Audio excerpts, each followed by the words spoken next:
Ah, 'tis you and 'tis I, Hal, on Valentine's night. You might be thinking, Hal, what are you doing? Why aren't you out with your good lady? Well, I can go one better. I've got my good Ollie by my Hey, side. Happy Valentine's Day.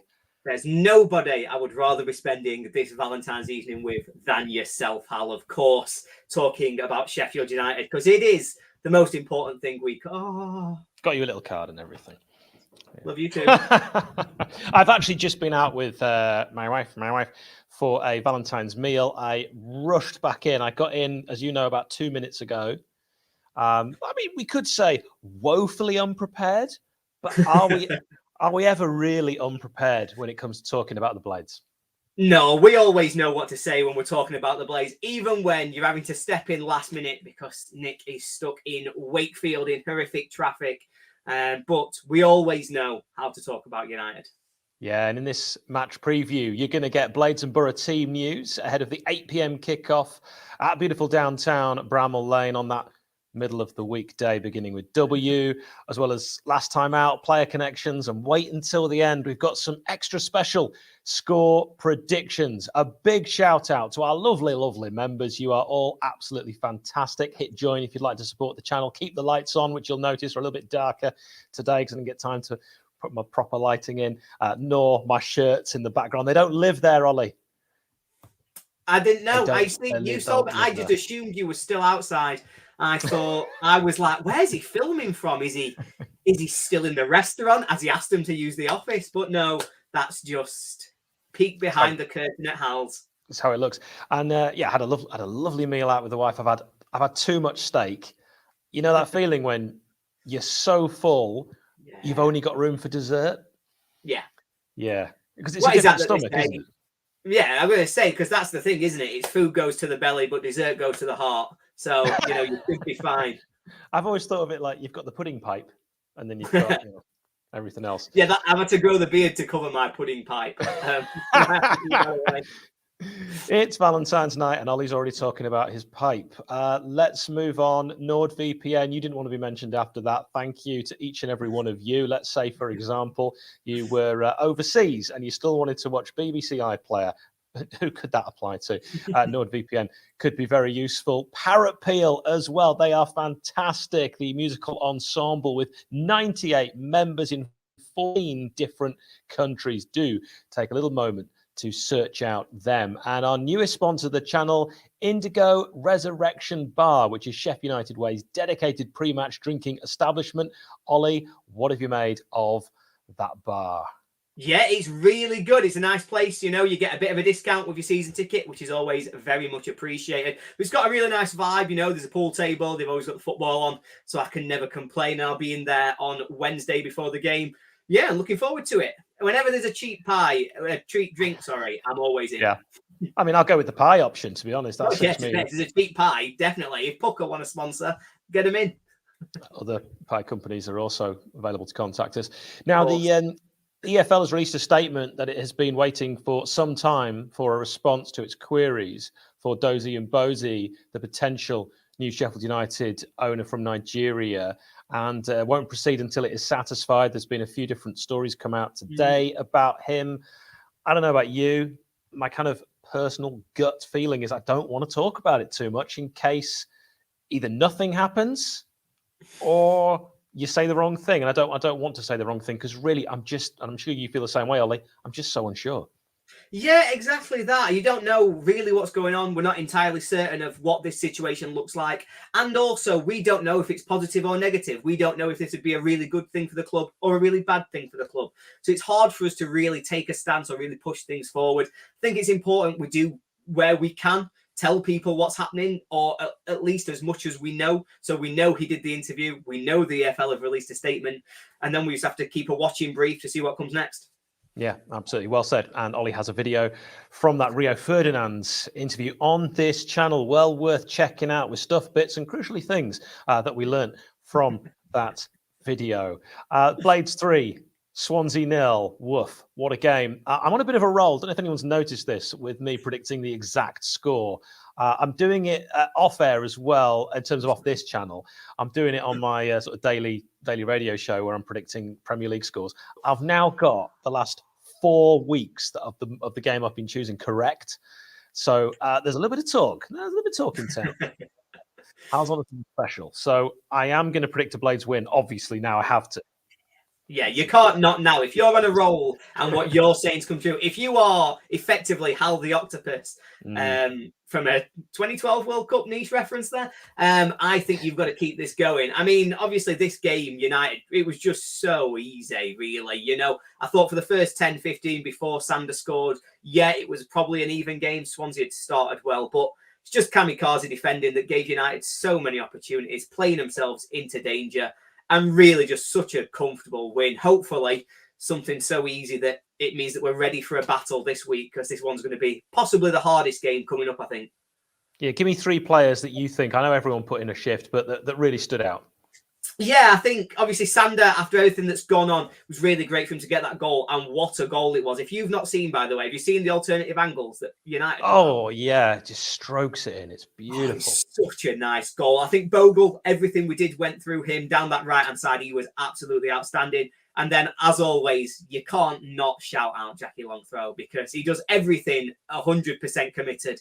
And when you watch somebody rocket it into the back of the net like that, you've just got to take a moment and go, yeah, he's a good player. It's only right. I mean, Sander's goal was sexy. It's Valentine's. His birthday is today on Valentine's Day. He's a sexy man. It all works beautifully. Yeah, 3 goals scored. I mean, as you know, 0 conceded. A great day at the office. Was this the best home performance since Burnley, Ollie? Yeah, I think it might have been. I think for my money, it probably was. I think where I've been looking at United recently, I've been not convinced. We've been winning, but I've not been convinced. This was convincing. This was just a very comfortable, very controlled afternoon. And that's exactly what I want to see more of. So, yeah, definitely that for me. How do we sound as Blades fans? Yeah, we've been winning. But is it the right kind of winning? Yeah. Spoiled, aren't we? We're just spoiled, Hal. It can sound that way. Obviously, there's no fan base that can. We can't be spoiled, but there's no fan base that can ever truly be satisfied. You know, fans are always unhappy, no matter who you support. There's bound to be Harlem Globetrotters fans like just not satisfied with that win. Now let's jump straight to what a night! Last time out. Oh, God, it was so good. Last time out at Bramall Lane, it was Wilder coming back to United. It was a resurgent Borough who were up against us for the playoffs. And at this point, we all thought they were nailed on. They're definitely going to get playoffs. We've got to be the team that gets 6th behind them. But what a performance this was from United. We absolutely battered Borough in this game. We were motivated, we were energetic, and we just played some really lovely stuff. Now, don't get me wrong, we got a bit of a helping hand. So there was a goalkeeper-defender mix-up for our first goal. Billy had done really well down the left, put a cross in, and their keeper punches it into their defender and leaves Sander Berge with an open net from about half a yard out. I reckon the XG would have been about 0.99. But they all count, and it's still a goal. So there, it was a good start from United. And then we scored again immediately. I think it was straight from their kickoff. Norwood wins the ball back, and for some reason they have left themselves 2-on-2 with Gibbs White and Billy up front. Gibbs White draws in the players, draws the defender, lays it across, and suddenly United are looking comfortable. It was 2-0 at half-time, and then just after half-time, United added a third. Jackie Longthrow can't keep himself out of the goals, apparently, with what we're talking about today. This was a really nice one. Corner deep to the back stick, headed back into the middle by Egan, and he just takes it first time on the volley. A really nice controlled finish. And that should have been that, really. You should have thought, you know, it's comfortable now for United. We're 3-0 up. I think the fans started serenading Wilder as a little bit of taking the mick. And then we conceded one of the stupidest goals we ever conceded. Pass back to Wes. He just falls over, and Balogun runs through to make it 3-1. Now, if you're going to make a mistake like that, make it when you're 3-0 up and really, really comfortable at home.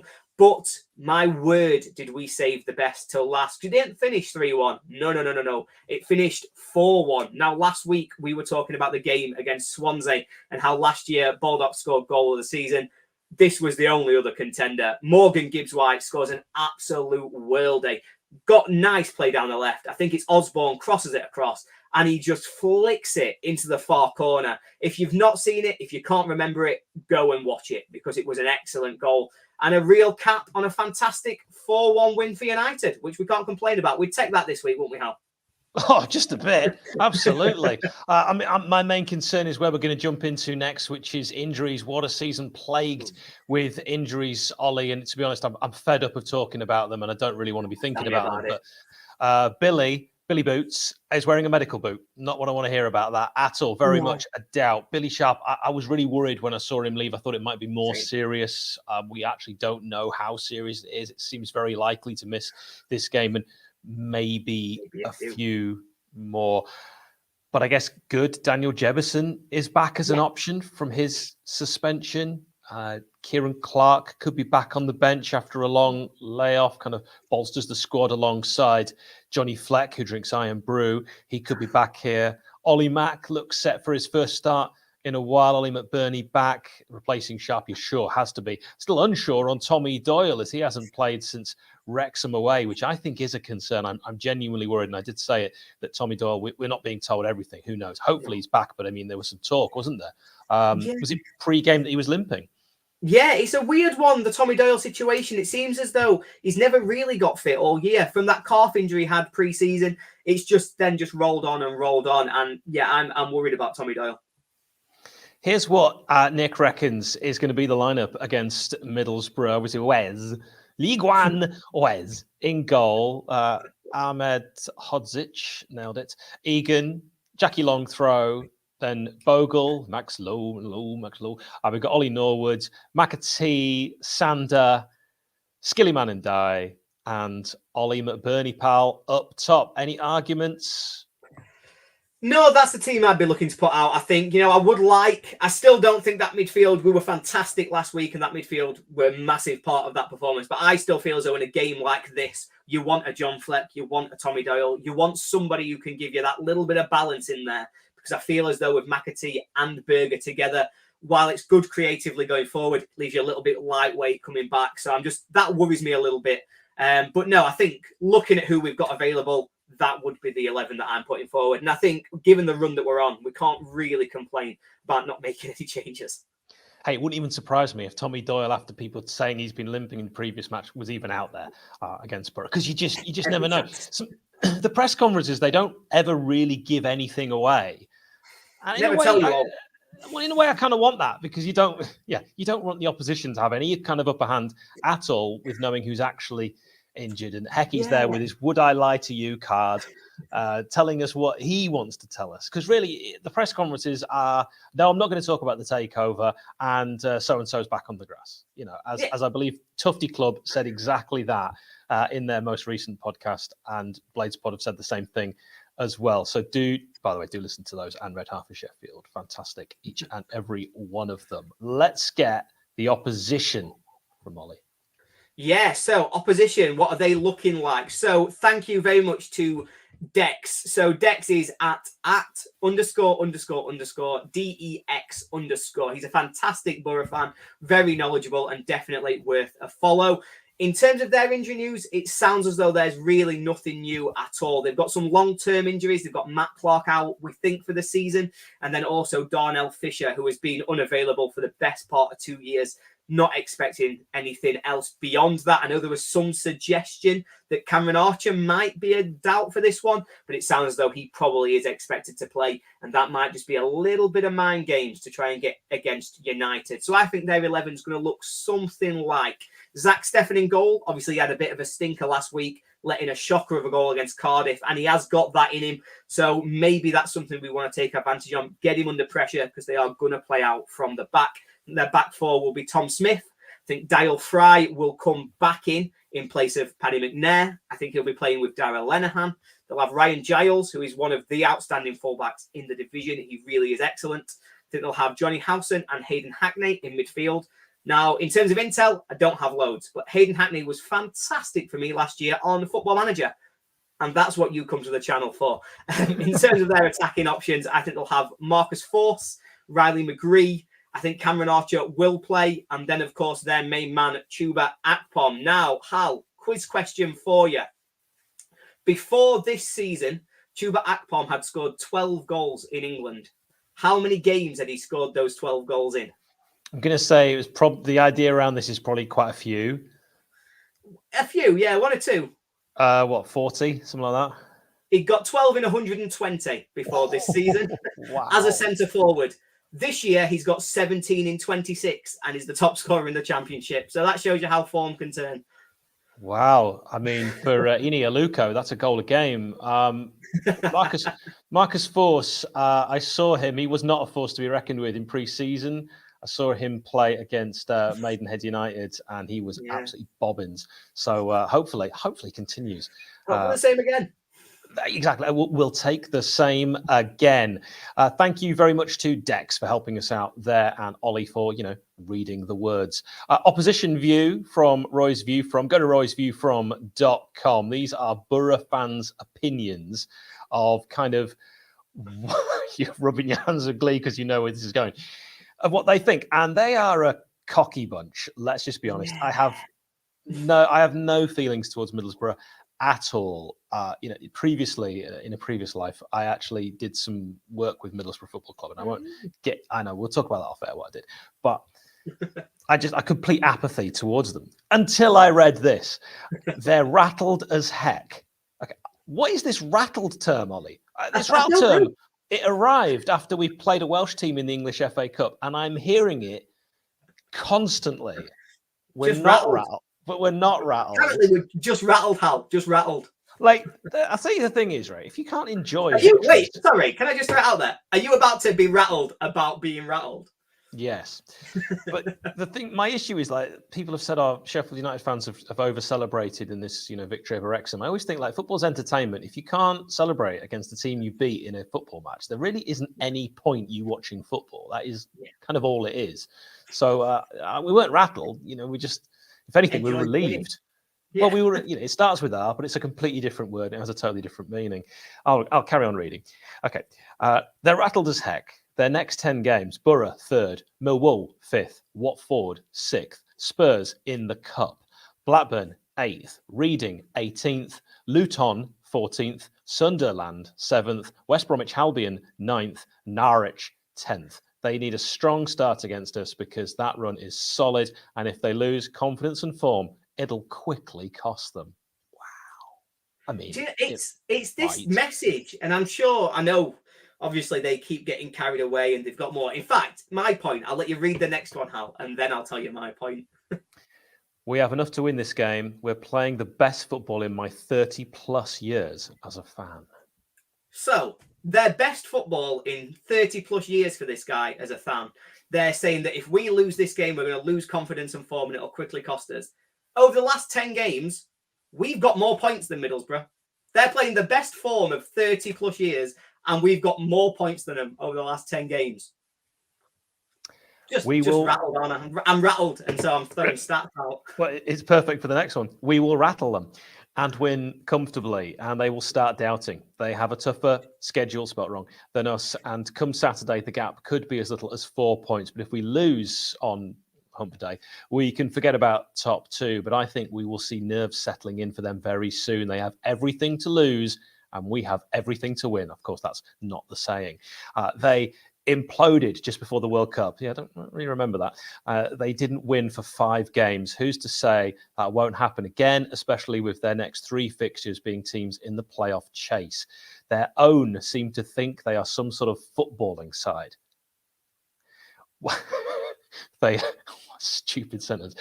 They are what they are, or they are what they were under Wilder. Tough, rough, physical, set-piece opportunists who you have to match physically, then do your stuff. It's really, these comments are so stupid. They were who we thought they were. At our place, we battered them, and they were extremely fortunate to salvage a point. Yeah, that's maybe the only point that I would actually probably agree with. Ollie, just give me a quick reflection on those. Like the 86-minute equaliser, though, in that game when they battered us, and we were lucky to get a point. I mean, don't get me wrong, it weren't our best performance, but, come the end of it, they were the ones scoring the last-minute equaliser, not us. Thoughts in the comments, please, about Middlesbrough fans' comments. What do you, I mean? Yeah, there's them. I'm enjoying these comments a lot more than the ones that I just struggled reading through. I should point out that I have, by the way, I'm in a slightly different time zone at the moment, and I have been out for a Valentine's meal. And yes, there was quite a few. Yeah. So reading probably wasn't the best thing that I should be doing right now. I should really be going to bed.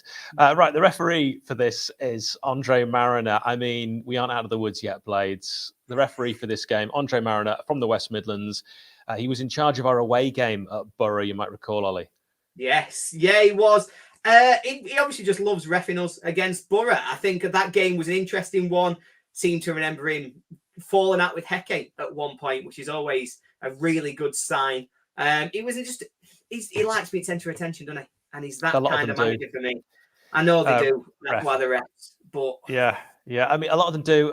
Back in my day, you didn't notice a ref, and nowadays a lot of them, they've got their own social media, they're on Talk Sport, they've got opinion, yet they don't want to speak after a game. Last season, he was in charge of our defeat at home to Forest in the first leg of the playoffs. I put that on Twitter, and I mentioned he was from the Midlands, and one of the first comments was, a man from the Midlands refereed a game when we were playing a team from the Midlands. I mean, I don't really worry about that too much. I've got a few pals who've done, as of you, actually, Ollie, some people I'm thinking of it. You might not even know they used to be referees, but you have to let your particular body know who you actually support. So it's very unlikely you'd get anything that's actually biased. And actually, I've witnessed refereeing in countries where I think there is, I'm just going to say it, genuine corruption. There isn't in England. There just isn't. It's not the case. Right, score prediction. Ollie, give me your score prediction, please.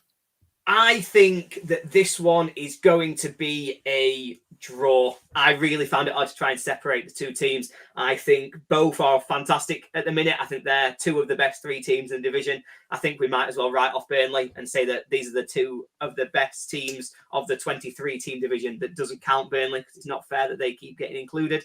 And so I think it'll be a really good game. I think it's one that everybody will want to watch. And I think 2-2, I think it's going to be a really entertaining, really tight game. What about yourself? Well, Nick says 2-1. I have to say, I've got to really think about this because I hadn't actually prepared one, but because I'm on a bit of a roll, I think it's going to be really tight. This is not, I don't think this is going to be a game for the cameras. I think we'll nick it. I think we'll nick it second half, 1-0, and I'll say probably set piece. So set piece. And for this one, I did get a bonus. I got an opposition prediction. While I was talking to Dex, I thought I'd get his thoughts on what he was thinking for this game.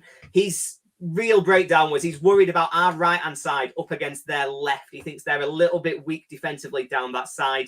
He knows that they're strong and they're in good form, but looking at our 11, he doesn't see any weaknesses and has gone for us to edge the game 2-1, agreeing with Nick. Let's hope that at least everybody other than me is right. As per usual, that's what I hope for. We also, whenever we've done our predictions, we go for player connections. There are a fair few good ones out there. So, Ollie, can you think of anyone that's played for both Sheffield United and Middlesbrough? Oh, I can think of loads, Hal. I can think of absolutely loads, but I'll try and stick to some of the big names. Let's have Jan Alga Fjortoft, Ugo Egiog, Brian Dean. Dino, I remember us beating Borough at Borough with Dane Whitehouse and Brian Dean scoring. And of course, we don't get too many wins at the Riverside, so that one really sticks out in the memory warehouse. I shared a pretty cool 1-0 win in '98 when we tried to sign Hamilton Ricard for the Colombian striker. We were going to spend break a transfer record, but Borough were able to offer him more wages. He had a stinker at beautiful downtown Bramall Lane. He got out-muscled and beaten at a set piece, and then Dean Saunders nicked in. And we won it 1-0 under the lights on Sky. Nothing's changed. What about manager connections? Brian Robson, of course, Neil Warnock, Chris Wilder as well. Speaking of player connections, Barry Robson, Tony McMahon, fast as lightning, Andy Campbell, Martin Craney, Ravel Morrison, Dean Windass. The list endless. Goes on. It does, but there's not many teams that we will be up against where we've had two B. Robsons come in those player connections. Obviously, Brian and Barry. Which is quite an interesting little quirk of this. Maybe we can find some more. Maybe there's a Ben Robson out there who fancies coming to both teams. Yeah, I'll be amazed if we get a lot of feedback on that one. Do, though, give us your feedback on players who've played for both. Your score predictions, please. Pop them in the comments. Bring on Borough. This is a huge game. My final question, I'll let you escape, Ollie, and I'm going to go and have a big lie down and a large glass of water, is if Sheffield United beat Middlesbrough, is it done? Yes. Yes, it is. Wow. If United win this game, yes, I think it's done. And I never think it's done. Wow. Blades fans, love to know your thoughts on that. Cheers, Ollie. Thanks a lot for your help. No worries. Cheers, Hal. See you later.